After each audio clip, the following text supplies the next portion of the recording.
Hello, I'm so happy I got a hold of you. Welcome to another exciting episode of Lucious Showcase. I am Lucious T, and we got a bonus video for you this week because I'm actually reviewing a game that's currently on Kickstarter. It is called Anguna, Scourge of the Goblin King, and if that series sounds familiar to you, you're gonna know why in just a bit. Let's find out. There's a lot of games out there, some of which you've never even heard of. That's where I come in. I'm Lucious T. I've been playing games since the age of 2, and I have no life. This is Retroactive. Anguna, Scourge of the Goblin King. This is an NES version of the game I played on the Game Boy Advance. Actually, it's a sequel to this. It's a sequel that originally came out on the Atari 2600, I think, called Anguna Zero, and this is a remake of that game. That's all nice and good, but if you remember, broken game, bad graphics, stupid mechanics, bad gameplay. Anguna Warriors of Virtue was one of the worst games I ever played for this channel. I give this game a 4. I roasted it. Now, some of it may have not been that fair. I found myself another game-breaking glitch. What a great thing that was. But other of it was very fair. The map system itself was pretty stupid because it doesn't give you an icon that shows you where you are, which what's up with that? And after playing this new game, it's even more fair because he really knocked it out of the park on this one. Almost every single one of my complaints I had on the GBA version are addressed here. I said how you couldn't see yourself on the map. Well, this game has one of the most ingenious maps I've ever seen in an action RPG. The entire map includes the dungeons and the overworlds, and they're all square tiles, and it shows you where you are. And as you go throughout the map, by looking at the reference point, you can see what areas you haven't been to and what areas you need to be to and what places you haven't explored yet. Amazing. I was able to navigate a pretty obtuse game at times. There's hidden passages, there's keys you need to go back for in other temples, there's things you have to go, like, usually I don't like this much backtracking, but it was such a well put together package. Another big complaint I had was the sword animation. In Anguna, the guy would do a slash inward and not give himself very much of a cone of protection.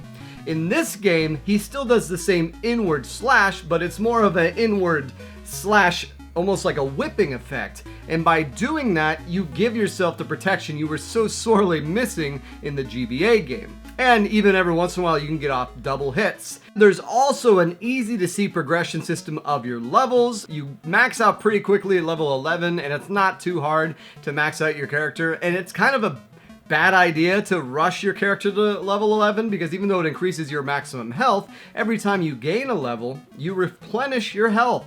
And there's only one potion item in the entire game that I was able to find, and that one replenishes your health as well, but once you use it, it's gone.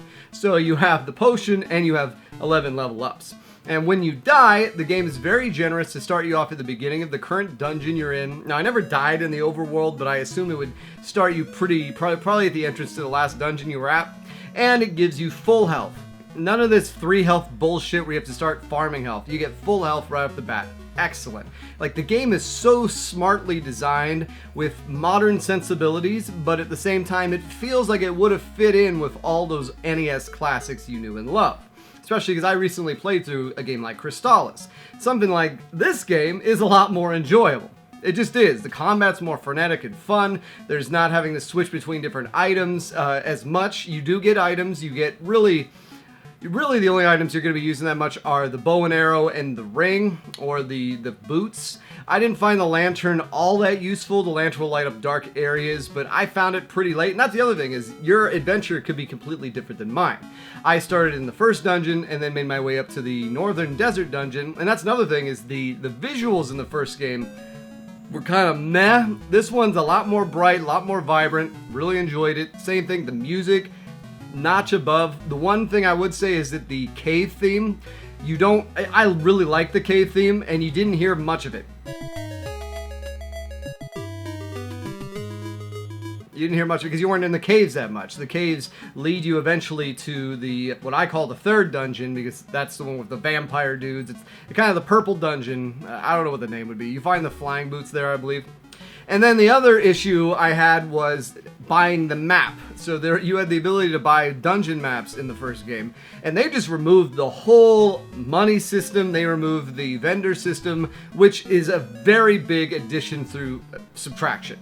They got rid of all the fluff. It's really, I want to get in there, I want to wail on some monsters. They have generous health drops. When the health drops come, they fill up a decent amount of your life bar. You can find defense upgrades and sword upgrades.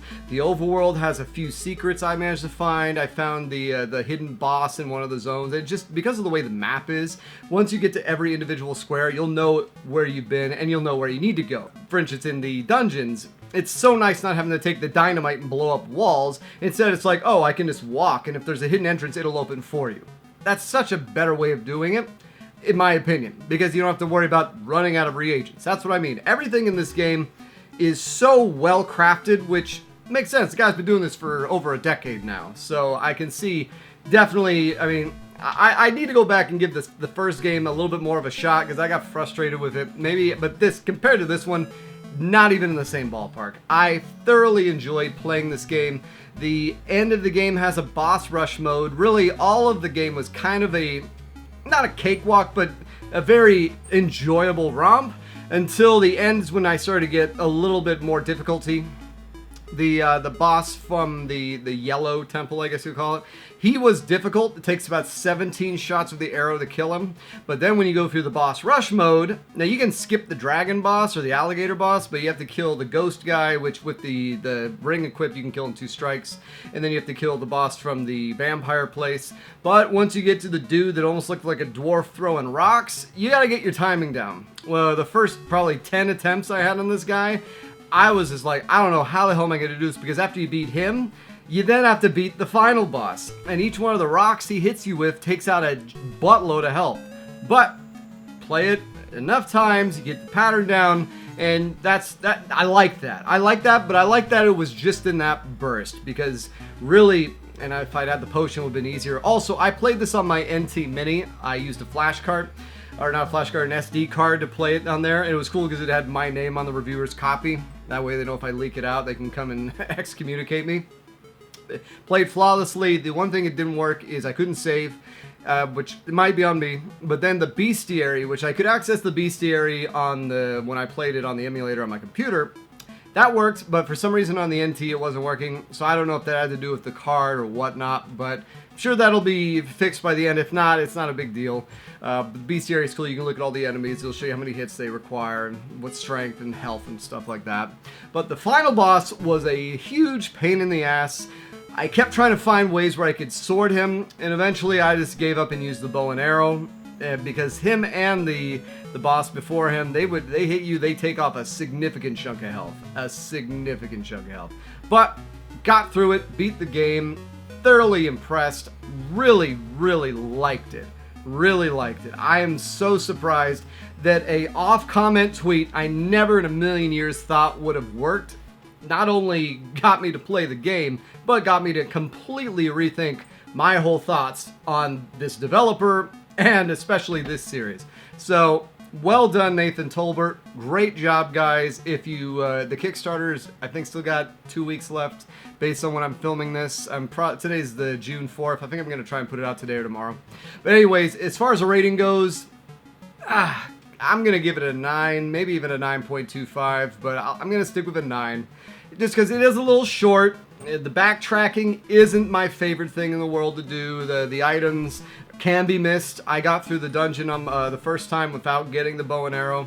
But it's such a small, self-contained story. It's so enjoyable. The combat's great, and it really addressed all the issues I had from before that I'm just a big fan. So, well done, guys. As far as pick it up, emulate it, or skip it, pick it up, guys. It's well worth your money. And there you have it, Anguna, Scourge of the Goblin King. Excellent game. I can't believe what a 180 this was compared to how I liked the Game Boy version, or the Game Boy Advance version, versus this one. They addressed all the issues I had without me ever even needing to talk to them. I liked it. I wish I was in a position right now where I could throw some money at the Kickstarter, because I just can't, but I definitely would love a physical copy of this someday. If you guys see this, reach out to your boy. Did a good job, right?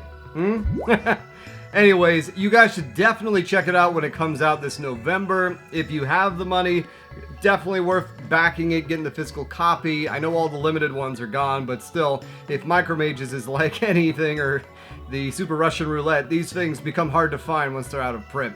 But yeah, that's it for this week's bonus episode.